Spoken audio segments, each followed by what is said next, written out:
how to stop people pleasing, put down boundaries, and communicate effectively during arguments and conversations where maybe you disagree and someone's emotions are high without sounding like an asshole. Let's get into it. So, first I need to lay some of the groundwork, so maybe some of you might be able to resonate with this. Personally, growing up, I developed a high level of empathy because I had to be there for specifically my mom and be attuned to my mom and dad because they would raise their voices and argue with each other. So I had to be attuned to the arguments, tuned to their emotions, make sure everybody was okay. And so I suppressed my own emotions. Something weird happened where it was like, oh, my own emotions weren't important during that. And that still affects me to this day. You know, I think I suppress my emotions more than maybe necessary, I'm not sure. It's also been a gift too. It's like a blessing and a curse, because what happens is I'm quite the emotional sponge.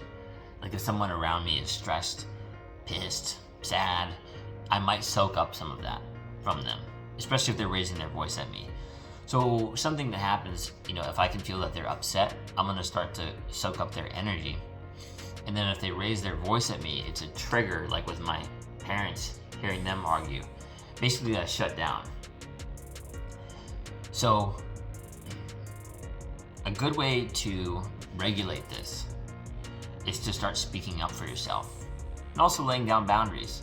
So you don't need to do something where you don't need to yell as well. Don't do that. And you don't need to say anything rude back. Don't play their game, basically. What you can do is, instead of being like, what did you mean by that? Just be like, oh, so I know you said this. What did you mean by that? Or, you know, maybe it seems like maybe you're a little bit upset right now. You know, is everything all right? Like, can you tell me a little bit about how you're feeling so I can just understand you a little bit better? Easy. Boom. I think you guys can see where I'm going with this, right? Because this will always de-escalate. I mean, I did sales for a while too, and the same thing, like, oh, is everything okay? Like, you seem a little bit frustrated at the moment. It's not about you, and it's not about them. You know, it really doesn't matter. And one key thing to develop is emotional control. Stoicism. I'm not saying you can't be emotional. I'm saying to be able to regulate your emotions. Because realistically, you know, look, everybody's opinions are valid. They're their own opinion. And everybody's emotions and feelings are valid too. They're your emotions and your feelings. So there's nothing wrong with feeling a certain way. Now, what is sort of unacceptable is taking those emotions out on other people. So that's where you have to start to lay down boundaries. And the easiest way to do that, first off, is what I just said. Is, oh, what did you mean by that? Oh, it seems like maybe you're saying this, or it seems like maybe you feel a little bit frustrated right now. What's going on? Can you explain how you're feeling to me so I understand a little bit better?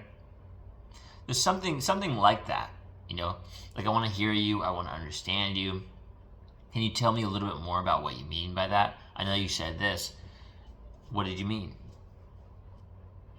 And oftentimes, there's different ways to lay down boundaries. So I'll give you an example. Because walking away is sort of like your last resort. You just take your energy somewhere else. I'll give you an example recently. And this one's funny because a lot of people would argue like, oh, you're being controlling, you're insecure, blah, blah, blah. So what I did is I was dating somebody, and they asked me, or they told me that their girlfriends, their single girlfriends, asked them to go out to the club with them. And what I said was, hey, that sounds fun. You're more than welcome to do that. And since we're dating, I want to let you know that I'm not particularly interested in dating people who go out to single ladies' nights, to the bar and the club. It's just not a match for me. So for you, that's completely okay if you want to go ahead and do that. It sounds fun. I want you to have your freedom. All good there. I want you to be happy. It just might not be something that will work out between us long term. Do you know what I mean by that?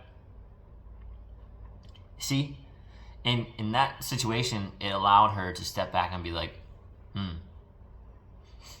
yeah, maybe that isn't so, maybe sacrificing this relationship, maybe I don't want to do that. Maybe going to the bar and the club and my boss girl independence isn't that important. Maybe this fulfilling relationship is more important to me. So that's what happened. And so that's interesting. Obviously I gave you an example about people not regulating their emotions earlier. I had that happen twice this week, and it was really due to a communication breakdown on my part and also on theirs. And so, of course I can acknowledge that, take accountability for that. So I needed to be a little bit more clear in my communication. One of them, I accidentally played into their frustration. I didn't yell or anything. I was just like, I sort of came back with a little bit of like a remark, like, oh, well, who was the one that started this thing? And I was talking about me, like a place that I put effort in while they were getting mad. So I shouldn't have done that, and I should have said, oh, what did you mean by that? Or, oh, like, is everything okay? Like, you seem a little bit frustrated right now. It's all good energy, love over here, so no reason for us to be arguing. We can have a healthy disagreement for sure, but, what's going on? Like, I want to understand you. That's what I should have done. And then I had another friend where, he was upset, and number one, I should have told him, hey, let's talk when we're both calm. I was already calm. He wasn't. And so instead, what I accidentally did was I told him, let's meet right now, and you can talk to me about it.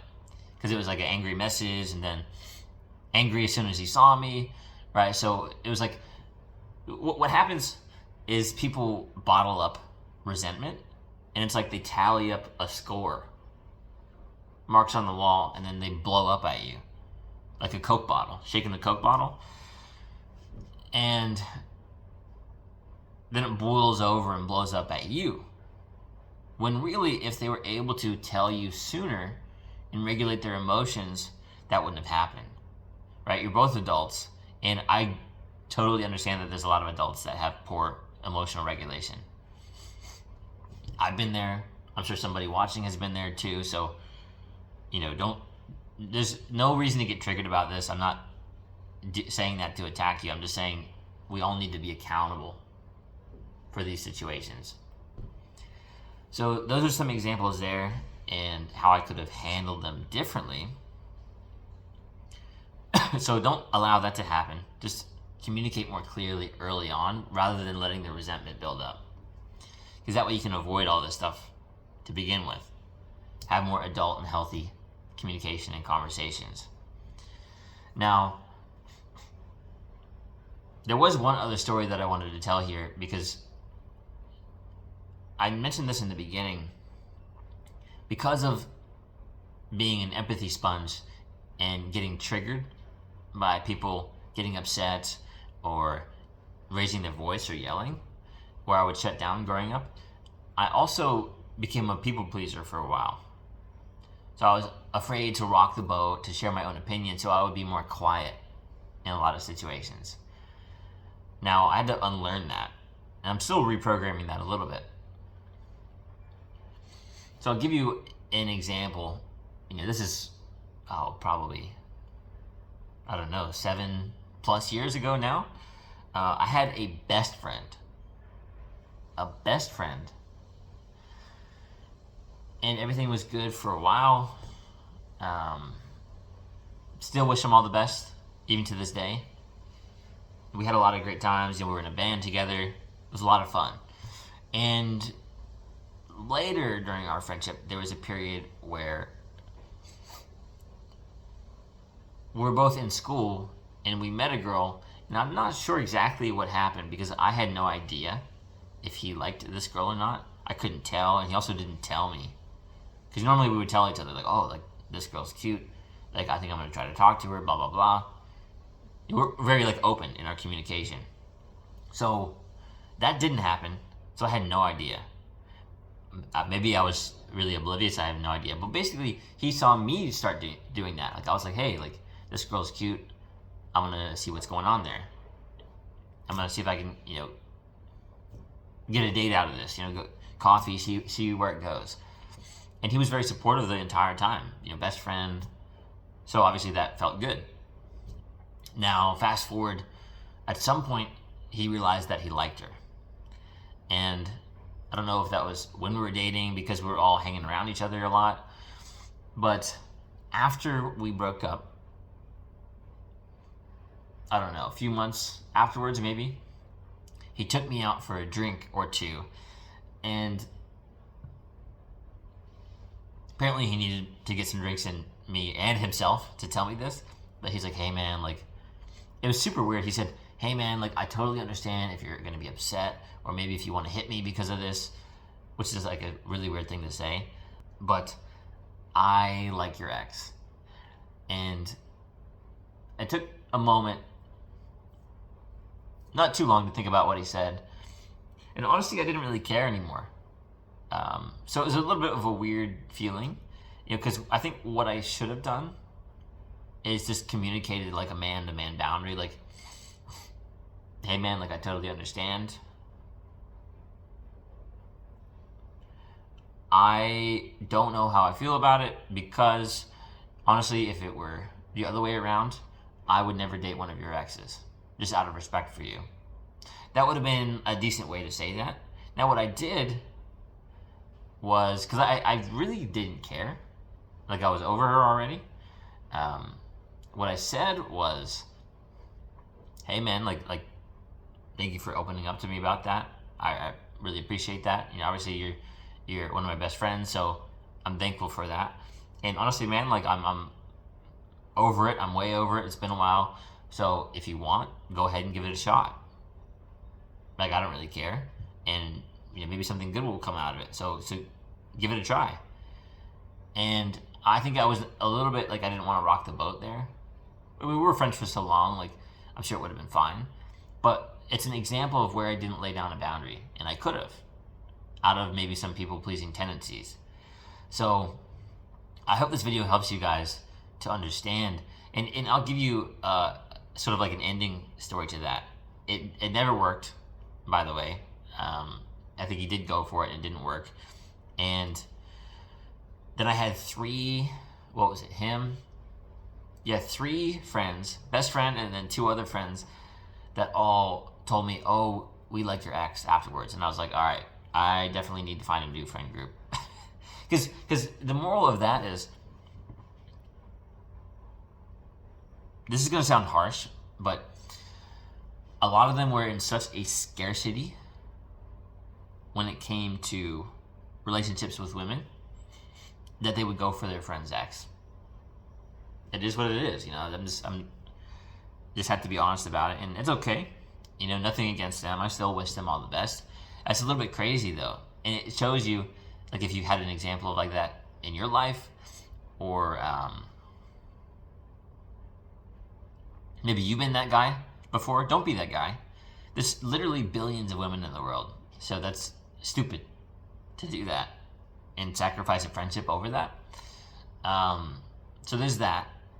And then, interestingly, none of them were able to secure a relationship with her. And must have been a couple years later, I was still technically friends with that best friend, although I was off in a different state at that time. And what happened was he had stopped texting, and I didn't really know why. Like, we weren't able to really set up like fun, like friendly catch-up calls or video calls or text anymore. He just kind of stopped texting completely. And I was asking my friends, because I texted him a few times, got nothing, radio silence. And I texted a few of the friends that were close to him and I, like in a band together and everything. Said, hey, like,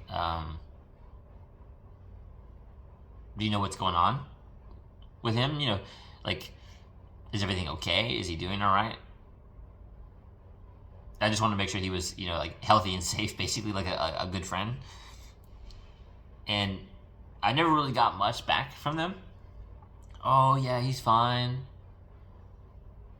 But they probably were hearing him, you know, talk a certain way about me, which is fine, you know, it's whatever. But ironically, he built resentment like those other guys earlier, but in a much longer format. So the thing that crushed me about it was like, I'm super open to feedback and adapting. You know, we can still have boundaries, right? But I'm open to feedback and understanding someone else's situation so I can treat the other person with respect and foster or nurture that friendship. I would do that for someone else, so I would expect the same in return. So what was interesting is he never told me that he had any complaints. And basically it was like resentment in a Coke bottle, and it boiled over, I don't know, over a few years or whatever.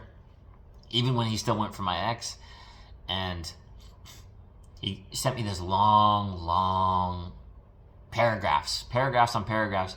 Oh, you know, I can't stand the way that you treat our friends, blah, blah, blah. You know, you're not a good friend to us, blah, blah, blah. And I was like, just thinking, like, this is the first that I've heard of this. I would love to know more. Can you tell me? No more text after that. Radio silence. And what he should have done was tell me beforehand. Like, the first thing, and as it started to build up, just tell me each time so it doesn't build up. You know, like, you don't blow up like a volcano, the Coke bottle example I told you. So, to me, he seems like someone who had a tough time regulating their emotions and built up that resentment and blew up, and it caused a friend breakup over that. It's a funny way of putting it, but that's what it was.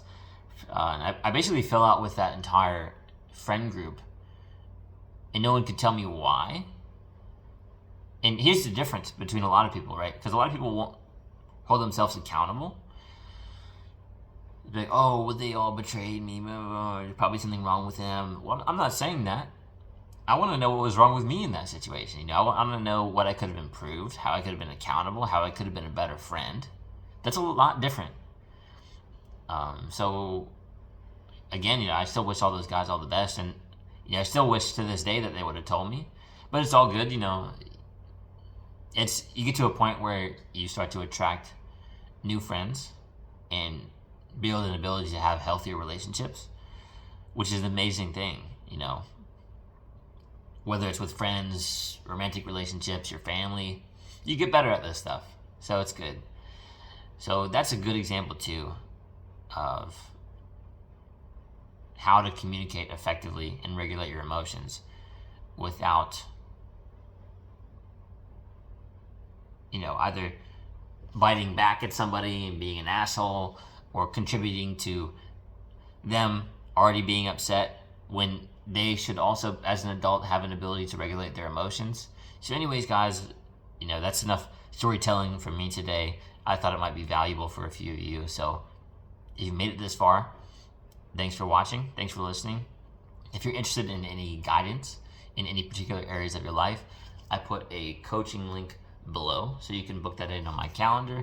If you need any fast tracking on your confidence, social skills, dating, fitness, and nutrition, you know, I'm certified in that as well. So if you're interested in any of these things, I'm super happy to help you. All right. Well, like, comment, subscribe. and I'll see you in the next one.